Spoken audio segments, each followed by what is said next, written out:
So historically, my family is filled with writers and teachers and poets, and artists and that kind of thing. So Dad rebelled and joined the Navy, but he really never left his roots behind. You see, we are a family of readers, and whenever we have a family reunion, after we get through that initial crush of greetings and embraces, one of the first questions is always, "What have you been reading?" Every now and then, someone comes up with something that everybody then reads and has opinions on. My family has opinions on everything. But what's really interesting is how we now use John Irving's novel, A Prayer for Owen Meany.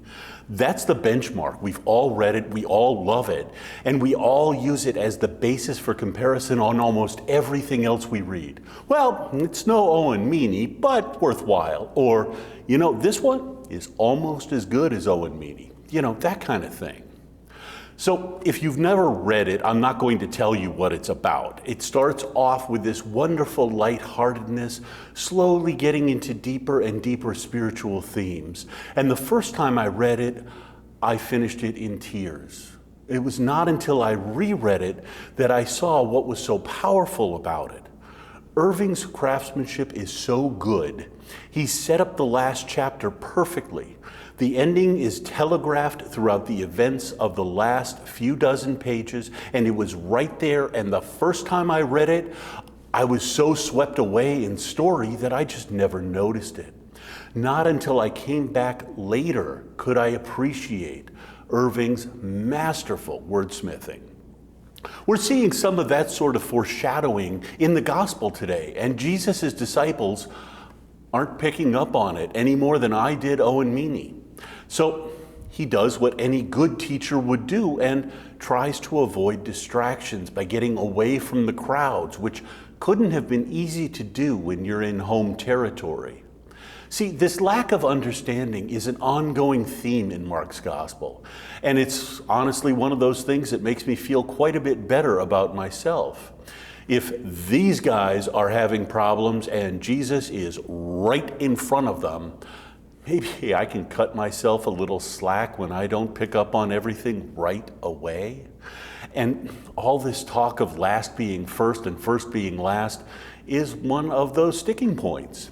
It's so against our culture and our very nature even.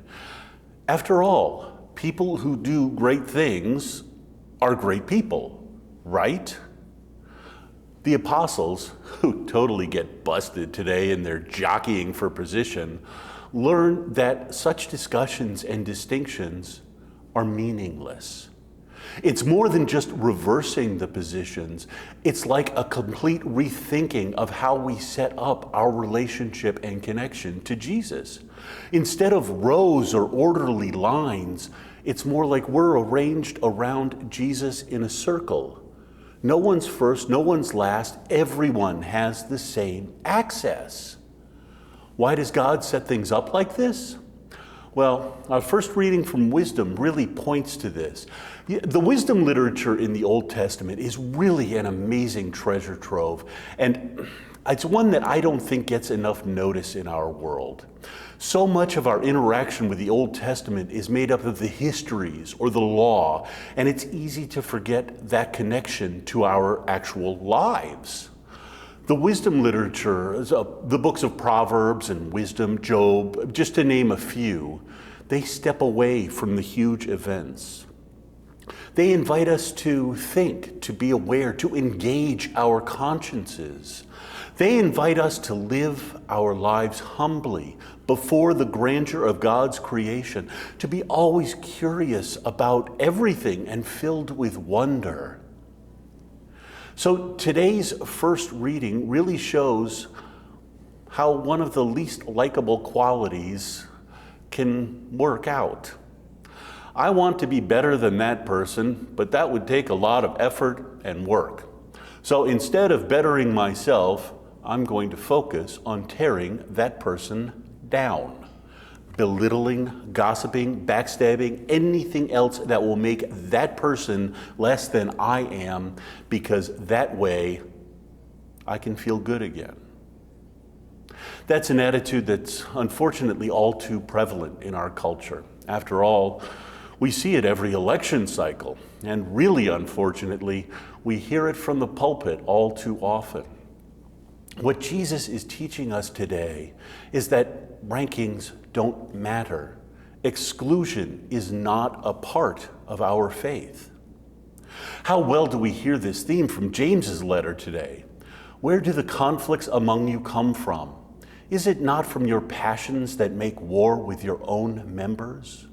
You ask but do not receive because you ask wrongly, to spend it on your passions. So what does that mean for us today? Well, God knows how we act. We've been doing it for long enough.